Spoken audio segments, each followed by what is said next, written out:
পারলে শামের কোনো একটা অঞ্চলে এক খণ্ড জমি কেনার চেষ্টা করা উচিত। আমরা হয়তো শামে যাব, দেখা যাক ওখানে গিয়ে কিছু জায়গা জমি কেনা যায় কিনা। অনেকেই আমি দেখেছি আরব বিশ্বের অনেক মানুষ, মক্কা মদিনার লোকেরাও গিয়ে এখন ফিলিস্তিনের আশপাশে, শামের আশপাশে জায়গা জমি কিনতেছেন এবং ব্যবসা বাণিজ্যের চিন্তা করতেছেন। সামনে তো এটা বিশ্ব রাজধানী হয়ে যাবে। যারা টাকা পয়সার লোভী তাদের জন্য এখানে বহু টাকা পয়সার ব্যবস্থা হবে সামনে। এই জন্য ভাই বলছি, এই জন্যই এখন বাঙালিতে আলহামদুলিল্লাহ শামে, লেবাননে 1,00,000 মতো আছে বাঙালি। লেবানন তো শাম, তা শামে পারলে যাবেন, শামে পারলে জর্ডানে কিছু জমি কিনেন, লেবাননে কিনেন, বা ইরাকের যে অংশটা শামের বা তুরস্কের যে অংশটা শামের, পারলে এক সিলটে জমি কিনেন। ভাই আমার নামেও যদি পারেন কেউ একটু করে কিনে, ভাই আমারে জানা দিয়ে না, আমি এখান থেকে পয়সার ব্যবস্থা করবো ইনশাল্লাহ। আর আমি যদি একটা ডাক দিই যে ভাই ইনশাল্লাহ শামে জমি কেনা বেচা হচ্ছে, একটা কোম্পানি যদি আপনারা কেউ করতে পারেন, আমি এটা মার্কেটিং করব ভাই, এটা ইমানের জন্য করব, এটা ইবাদত হিসাবে করব, আমি মার্কেটিং এ নামবো ইনশাল্লাহ। শামের জন্য, পুরো শামের জন্য হলো সুসংবাদ, কারণ রহমানের ফেরেশতারা তাদের ডানা বিস্তার করে আছে শামের ওপর। সুবহানাল্লাহ। এই শাম দেশ হলো আল্লাহর একেবারে খাঁটি প্রিয়, একবারে স্পেশাল পবিত্র ভূমি গোটা বিশ্বের বুকে। এই অঞ্চলটি অত্যন্ত বরকতময়। তো আজকে যে সিরিয়ার যে বিজয়টি হয়েছে, এটা মূলত বাংলাদেশেরও বিজয়।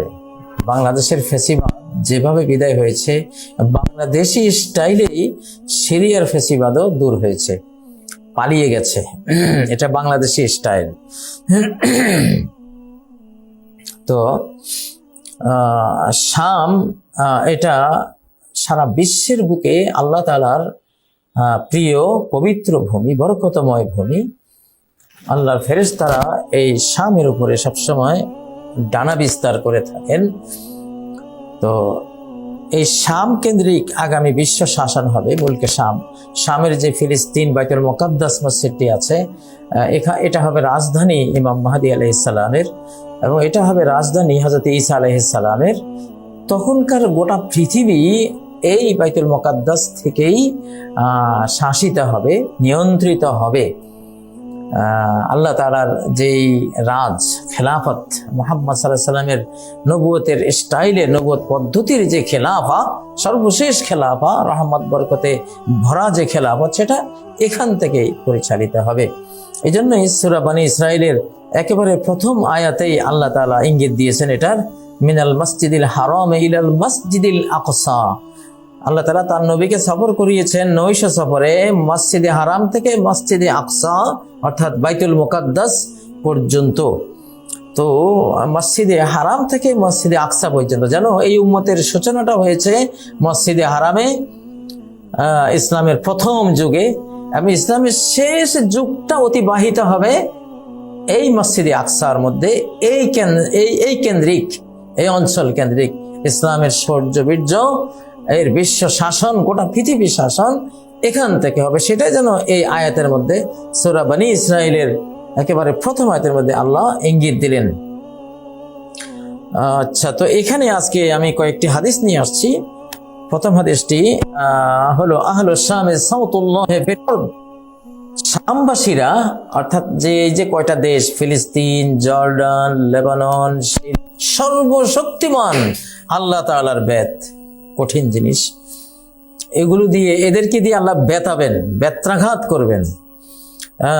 ইয়ান্তাকিমু বিহিম মিম্মান ইয়াশা, তাদেরকে দিয়ে, তাদের দ্বারাই আল্লাহ যার থেকে প্রতিশোধ নিতে চান প্রতিশোধ নেবেন। কাইফা ইয়াশা, যেভাবে চান।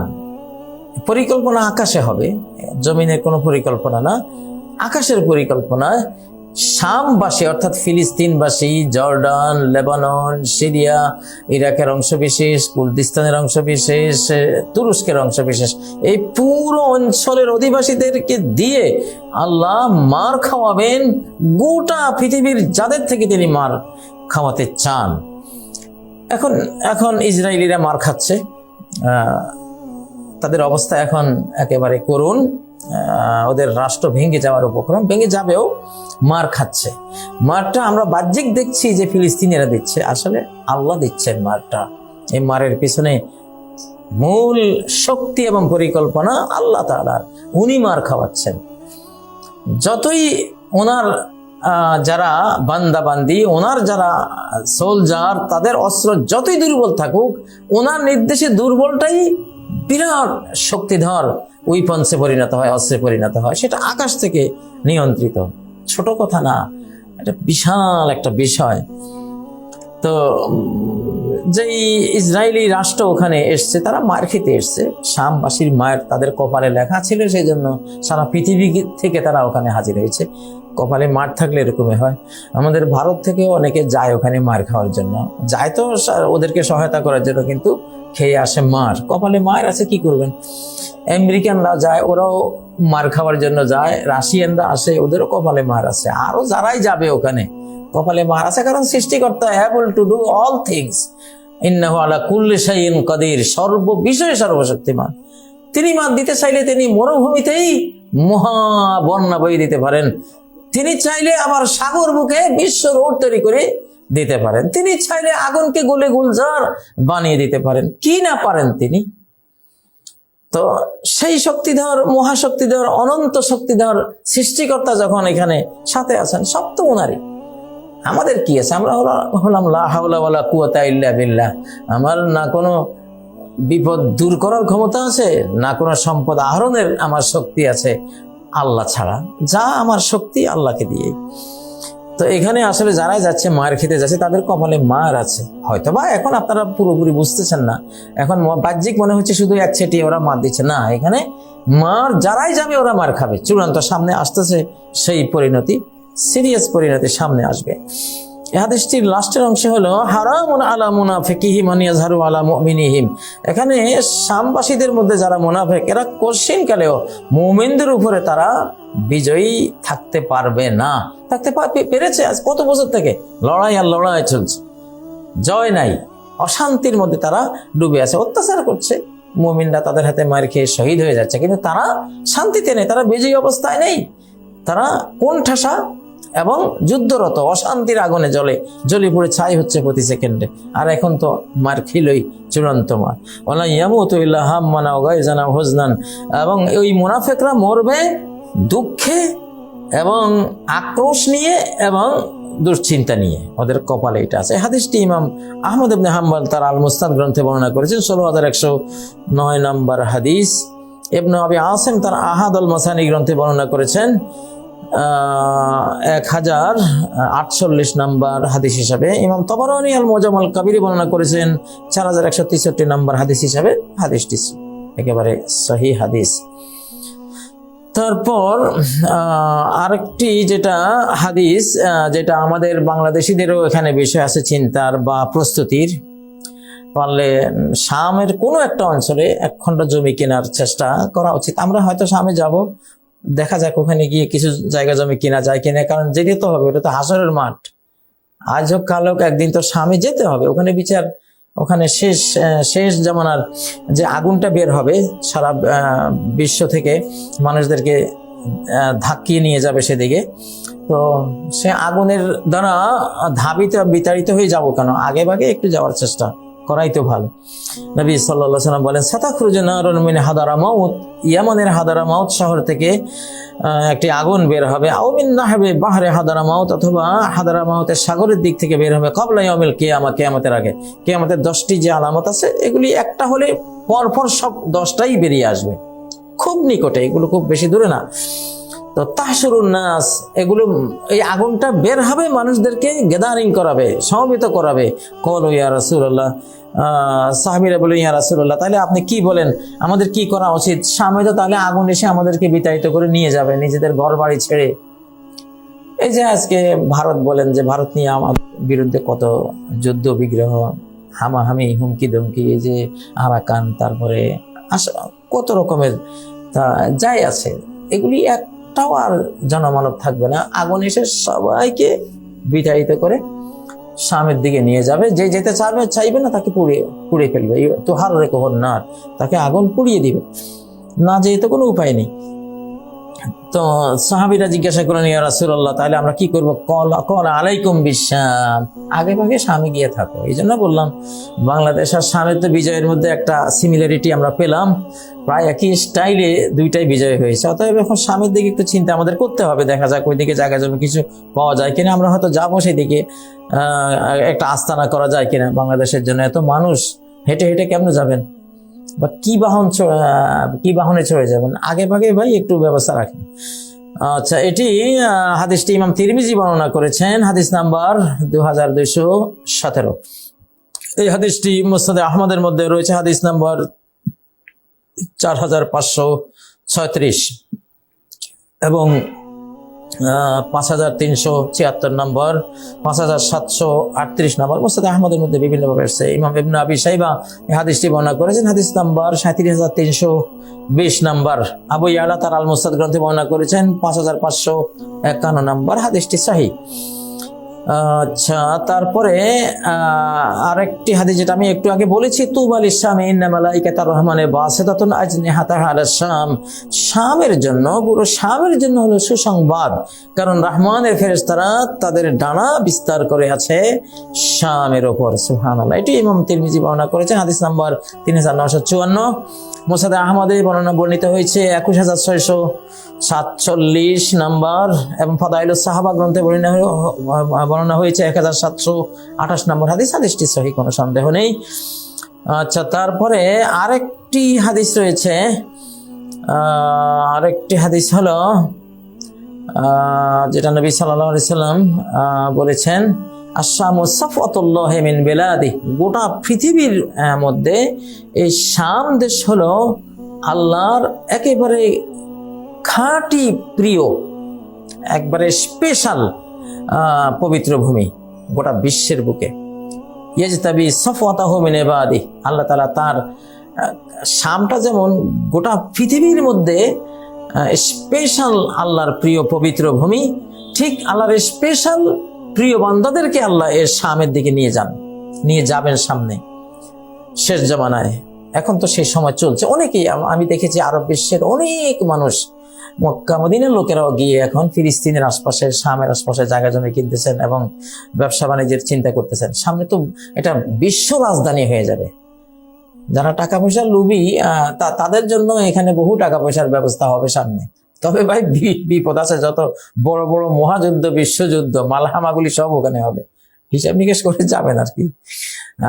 ওখানে গেলে তো লস নাই ভাই, দুনিয়ার ধন সম্পদ পেলে তো পেলেনি, আর মারা গেলে তো শহীদ। ওখানে থাকাটাই একটা, যেমন সীমান্ত প্রহরা, আমাদের যারা বিজিবি সীমানা, বাংলাদেশের সীমানা পাহারা দেয়, তারা মারা গেলে শহীদ। যদি তারা নিয়তটা ঠিক রাখে যে আমি একটা মুসলিম মানচিত্রের পাহারাদার, আল্লাহর জন্য আমি দিচ্ছি, আমার ইসলাম রক্ষা, মুসলিম সম্ভ্রম রক্ষার জন্য, দেশের অখণ্ডতা স্বাধীনতা রক্ষার জন্য দিচ্ছি, তারা যে শহীদ, অনায়াসে শহীদ। শুধু নিয়তটা ঠিক রাখতে হবে। তো এটা তো হলো বাংলাদেশে থাকলে, আপনি সীমানায় থাকলে এই ফজিলত, কিন্তু শামের ব্যাপারে হলো শামে থাকাই একটা সীমান্ত প্রহরা। কারণ গোটা শাম হলো বিক্ষুব্ধ এবং যুদ্ধ জর্জরিত। এটা সামনে আরো বহুদিন চলবে, ওখানে সবাই ওখানে গিয়ে টিকবে না। যাই হোক, ফামান খারাজা মিনাশ শাম ইলা গায়রিহা ফাবিসাখতাতিন, কেউ যদি শাম ছেড়ে অন্য দেশে যায় তাহলে বুঝতে হবে আল্লাহ তার উপরে নারাজ। ওমান দাখালাহা ফাবিরাহমাতিন, আর যে শামে ঢুকবে বুঝতে হবে যে আল্লাহ তার উপরে রহমত করেছেন, আল্লাহ তার উপরে বড় স্নেহপ্রবণ হয়েছেন, এই জন্য সে শামে ঢুকতে পেরেছে। হাদিসটি আল মুজামুল কবির ইমাম তাবরানী বর্ণনা করেছেন, হাদিস নাম্বার 7718। মুস্তাদরাক আলা সাহিহাইনের মধ্যে ইমাম হাকিম বর্ণনা করেছেন, কিতাবুল ফিতান ওয়াল মালাহিম, হাদিস নাম্বার 8555। হাদিসটি সহিহ শুদ্ধ, কোনো সন্দেহ নেই, এবং ইমাম তাবরানী হাদিসটি বর্ণনা করেছেন। আচ্ছা, বিভিন্ন সনদে বর্ণিত হয়েছে, তো সেজন্য হাদিসটি খুবই গ্রহণযোগ্য একটি হাদিস। আর তারপরে আরেকটি হাদিস, এটা খুবই গুরুত্বপূর্ণ আমাদের জন্য, ভাববার বিষয় একটি হাদিস। ইমাম হযরত আবু দারদা রাদিয়াল্লাহু তাআলা বর্ণনা করছেন যে নবী সাল্লাল্লাহু আলাইহি সাল্লাম বলছেন যে বাইনা আনা নাইমুন, এক সময় যখন আমি ঘুমিয়েছিলাম, ইজ রাআইতু আমুদাল কিতাব, আমি হঠাৎ দেখলাম যে কিতাবের যে আমুদ মানে পিলার, কিতাবের যে আলোর স্তম্ভটা, কোরআনটা তো আলো, একটা আলো, তো এই আলোর স্তম্ভ, এখানে আলোর স্তম্ভ বলতে কোরআনের যারা হামিল, ধারক বাহক, হাফেজ, এবং কোরআন যাদের সিনায় আছে এরা, যারা কোরআনের আমলদার হাফেজ এবং কোরআনকে যারা ধারণ করে, কোরআনকে পৃথিবীতে নিয়ে বিশ্ব শাসন করতে চায়, এদেরকে বলা হয় আমুদুল কিতাব, কোরআনের পিলারেরা। এক একজন হাফেজে কোরআন, আমলদার এবং কোরআনের অর্থ বুঝে, তিনি কোরআনের একটা লাইট পোস্ট, আমুদুল কিতাব, কোরআনিক লাইট পোস্ট, কোরআনিক আলো স্তম্ভ। প্রত্যেক হাফেজে কোরআন এক একটা কোরআনের লাইট পোস্ট, তারা আলোর স্তম্ভ। এই জন্য হাফেজদেরকে কখনো অপমান করতে নেই, হাফেজদের বিরুদ্ধেও যেতে নেই, বা হাফেজদেরকে যদি আপনি আক্রমণ করেন তাহলে কোরআনকে আক্রমণ করলেন, আর কোরআনের সাথে আপনি পারবেন না, কোরআন আপনাকে গাইল করবেই। তো এই জন্য আগের যুগে আমরা দেখতাম হাফেজ শুনলে সবাই সম্মান করতো। ব্যক্তি হাফেজের সম্মান না, এটা হলো কোরআনের সম্মান, কোরআনের সম্মান। তো এটা সিরিয়াস একটা জিনিস। যাই হোক, তো আমি দেখলাম কি কোরআনের যে লাইট পোস্ট, স্তম্ভ, অর্থাৎ কোরআন ওয়ালা যে মানুষগুলো, আমার বালিশের নিচ থেকে কোরআনের এই লাইট পোস্টকে আল্লাহ তাআলা নিয়ে যাচ্ছেন। ফাযানানতু আন্নাহু মাজহুবুন বি, আমি তো ভয় পেয়ে গেলাম, ধারণা করলাম যে মনে হয় আল্লাহ কি কোরআন আকাশে নিয়ে যাবেন। হায় হায়, আমার উম্মতের কি হবে, কোরআন কি চলে যাচ্ছে? কারণ কোরআন তো শেষ জামানায় চলে যাবে, একবারে লাস্টে যখন কোনো মুমিন থাকবে না, সমস্ত কিতাব থেকে, সমস্ত ফলক থেকে, কম্পিউটার থেকে, যেখানে যেখানে লেখা আছে সব সাদা হয়ে যাবে, মানুষের অন্তর থেকে চলে যাবে, সাদা হয়ে যাবে। এটা সামনে ঈসা আলাইহিস সালামের পরে এটা ঘটবে। তো আমি আতবাতুহু বাসারি, আমি চোখ এই লাইট পোস্ট, এই স্তম্ভটা, নূরের স্তম্ভটা কোন দিকে যাচ্ছে আমি তাকিয়ে থাকলাম।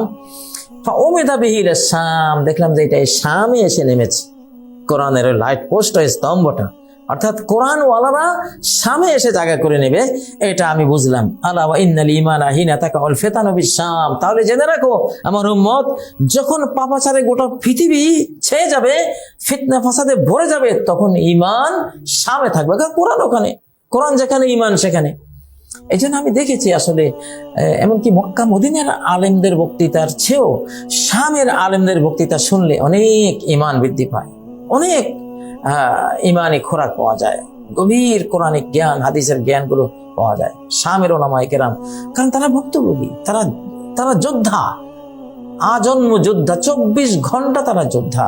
আর যুদ্ধের মধ্যে জিরওয়াত সানামিল ইসলামি আল জিহাদ, ইসলাম আর ইমানের সর্বোচ্চটা প্রাপ্তি ঘটে ওই যুদ্ধের মাঠে। কারণ ওই রকম কোরবানি, ওরকম জান দেয়া আবেগ, আল্লাহর সাথে ওই সম্পর্কটা আপনি যুদ্ধের মাঠের বাইরে কখনো পাবেন না।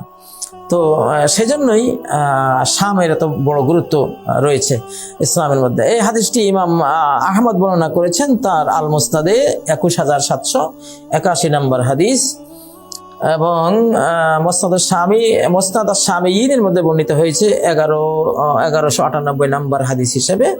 আরো অনেকে বর্ণনা করেছেন, ইবনে হাজার বলেছেন এই হাদিসটির সহিহ সনদ সহিহ। তো এইখানে আমরা কি পেলাম যে আসলে আমার শাম দেশের আলেমদের বক্তৃতা শুনতে হবে, শাম দেশ থেকে ঈমানটা আহরণ করতে হবে বর্তমানে শেষ জমানায়। তো এবং পারলে শাম দেশে যাবেন, শাম দেশে গেলে ঈমান বাড়বেই, কারণ সব ঈমানের লাইট পোস্ট ওখানে, আলোর স্তম্ভগুলো, ঈমানের পিলারগুলো ওখানে, জ্যোতির্ময় পিলারগুলো ওখানে। যাই হোক প্রিয় বন্ধুরা, আসলে শেষ একটা হাদিস বলে শেষ করছি। নবীজি বলছেন যে সাতাকুনু হিজরাতুন বাদা হিজরাহ, সামনে আমার পরে, আমার মৃত্যুর পরে হিজরতের উপর হিজরত আসবে, দেশ ত্যাগ থেকে দেশ, একটার পর একটা দেশ থাকবে, ইমিগ্রেশনের পর ইমিগ্রেশন আসবে। ফাখিয়ারু আহলিল আরদে আলজামুহুম মুহাজারা ইব্রাহিম, সারা পৃথিবীর মধ্যে আল্লাহর কাছে সবচেয়ে প্রিয় মানুষ তারা হবে যারা ইব্রাহিম আলাইহিস সালামের হিজরতের জায়গা, এই যে শাম, এই শামকে আঁকড়ে ধরবে তারা। আল্লাহ শুধু শামে থাকার কারণে একটু ঈমান যদি ভিতরে থাকে, আল্লাহর সবচেয়ে প্রিয় বান্দাদের একজন তারা প্রত্যেকেই।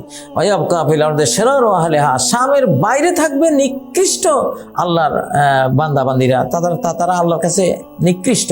তালফিজুহুম মারদুহুম, শেষ জামানা যখন আগুন বেরিয়ে আসবে, তখন তাদের নিজের মাতৃভূমি তাদেরকে ছুঁড়ে মারবে, অর্থাৎ আগুনের সাথে সাথে তাদেরকে নিক্ষিপ্ত হতে হবে শামের দিকে।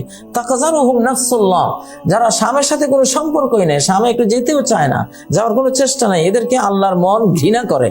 তাহশুরুহুমুন নারু মাআল কিরাদাতি ওয়াল খানাজির, তাদেরকে আগুন, আখিরি কিয়ামতের শেষ 10 আলামতের যে অন্যতম আলামত আগুন, সে আগুন তাদেরকে নিয়ে যাবে হাসর করবে মাল কেরাদাতে ওয়াল খানাজির, বানর আর শুকরের সাথে। নাউজুবিল্লাহ মিন যালিক।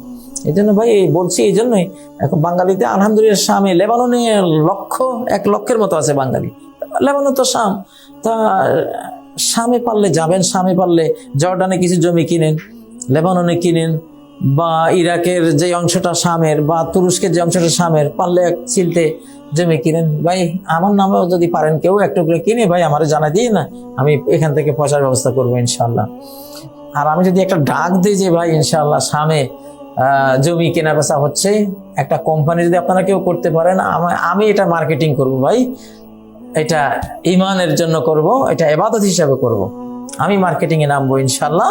আপনারা ভালো একটা কোম্পানি করেন, আমাকে অল্প কিছু দিলে চলবে ভাই, যাতে চলতে ফিরতে পারে। দেশের মধ্যে তো আসলে যাই করেছি সব তো বিগত রেজিমে সব নাস্তানাবুদ করে দিয়েছে। তো যাই হোক, তো তাহাশারু হুমান্নার মাল কেরাদাতে ওয়াল খানাজির। তো এই হাদিসটি বলে আমি আজকে শেষ করবো। হাদিসটি ইমাম আহমদ ইবনে হাম্বল বর্ণনা করেছেন, 5562 নম্বর হাদিস, এবং 6952 নম্বর হাদিস। আবু দাউদ আত-তায়ালিসি বর্ণনা করেছেন 2293 নম্বর হাদিস। আশাতুস সাআর মধ্যে মুআম্মার ইবনে রাশিদ বর্ণনা করেছেন 20790 নম্বর হাদিস। বাবু আশাতুস সাআর মধ্যে মুসান্নাফে আব্দুর রাজ্জাক বর্ণনা করেছেন 20790 নম্বর হাদিস। অনেক মুহাদ্দিসিন বর্ণনা করেছেন, গ্রহণযোগ্য হাদিস। সে যাই হোক, আল্লাহ তাআলা আমাদেরকে শামের ভালোবাসার তৌফিক দিন, এবং মসজিদে হারাম থেকে মসজিদে আকসা হলো এই উম্মতের দৌড়, শেষ দৌড় মসজিদে আকসা পর্যন্ত। বর্তমানে আকসা কেন্দ্রিক ভালোবাসা, মসজিদে আকসা কেন্দ্রিক জীবন চিন্তা করা, মসজিদে আকসা কেন্দ্রিক একটা ব্যবসায়িক বা উপস্থিতির একটা চিন্তা নেয়া, এটা তার কপালে জুটবে যে আল্লাহর খুব প্রিয় বান্দা, স্পেশাল প্রিয় বান্দাদের অন্তর্ভুক্ত। আশা করি আমরা চেষ্টা করবো ইনশাল্লাহ। বাংলাদেশ, স্বাধীন বাংলাদেশের আমরা এখন তো আমাদের এই সুযোগ যদি না নেই, তাহলে আল্লাহর কাছে জবাব দিতে পারবো না। আল্লাহ তৌফিক দেন, সেই দেশটাও আমাদের ইনশাআল্লাহ। মুসলিমদের, মুসলিম ওয়ার্ল্ড পুরোটাই তো মুসলিমদের। শামেও আমাদের অধিকার আছে, সৌদি আরবে আমাদের অধিকার আছে, গোটা আরব বিশ্বে আমাদের অধিকার আছে। সামনে যখন গোটা পৃথিবী মুসলিম খেলাফতে পরিণত হবে, খ্রিস্টানরা মুসলিম হয়ে যাবে, হিন্দুরাও হয়ে যাবে, ইহুদিরা যারা ভালো তারাও মুসলিম হয়ে যাবে, চাইনিজরাও মুসলিম হয়ে যাবে, যেটা প্রেডিকশনে রয়েছে, যেটা কোরআনে আল্লাহ সূরা আন-নিসার 159 নম্বর আয়াতে বলেছেন, ওয়াই মিন আহলিল কিতাবি ইল্লা লা ইউমিনান্না বিহি ক্বাবলা মাউতি। ঈসা আলাইহিস সালাম আসার আগে, তার মৃত্যুর আগে এমন কোন আহলুল কিতাব থাকবে না, ইহুদি, খ্রিস্টান বা সাবেইন, বিভিন্ন ধর্মেরা থাকবে না যারা ঈমান নিয়ে আসবে না ওনার প্রতি, সবাই মুসলিম হয়ে যাবে। সুবহানাল্লাহ। তো সেটা তো কোরআন বলছে। আর কোরআনের কথা আপনি কি মনে করেন? কেমনে যে বানাবে সেটা কোরআনের আল্লাহ জানে। তো সেটা হবে ইনশাআল্লাহ, সেটা অপেক্ষায় থাকলাম। তো এখানে আজকে ইতিরেখা টানলাম। সুবহানাকাল্লাহুম্মা ওয়া বিহামদিক, আশহাদু আল্লা ইলাহা ইল্লা আনতা, আস্তাগফিরুকা ওয়া আতুবু ইলাইক। আসসালামু আলাইকুম ওয়া রাহমাতুল্লাহি ওয়া বারাকাতুহু।